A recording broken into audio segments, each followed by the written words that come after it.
Good evening. Crude oil from that busted and spewing well has now made landfall in at least 10 separate locations across 3 states in the Gulf of Mexico.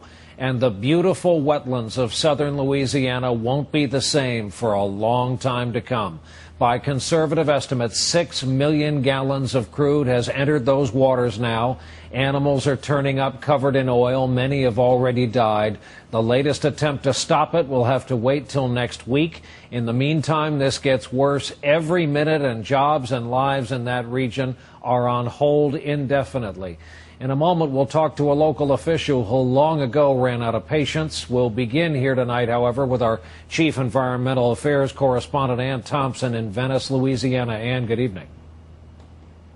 Good evening, Brian. As ships gather out at the leak site to prepare for next week's attempt to plug the well, the Coast Guard says the good weather is actually helping skimming operations. But here on the coast, as more oil washes ashore, it is wearing away the little patience people have left.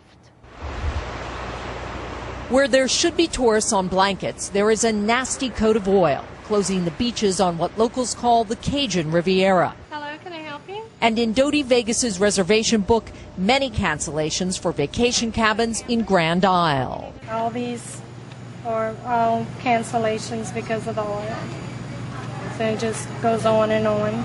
Today, disturbing evidence of an even bigger problem ahead, a dead northern gannet covered in oil on the beach.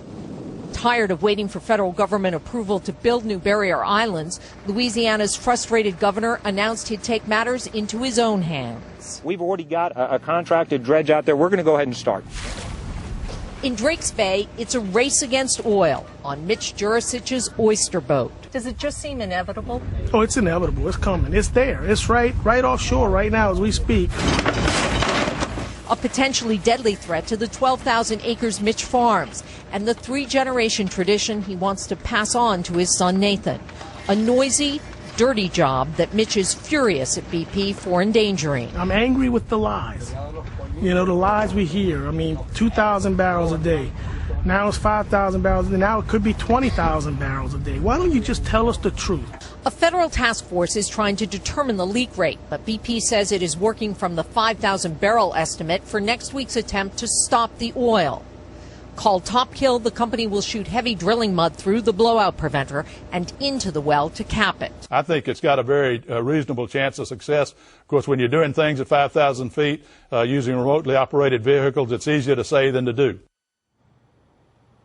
Now, as for that chemical dispersant BP is using to break up the oil, BP says it has told the government it cannot find anything less toxic in the quantities it needs, but it continues to search for alternatives. Brian? Ann Thompson starting us off from Venice, Louisiana. Ann, thanks.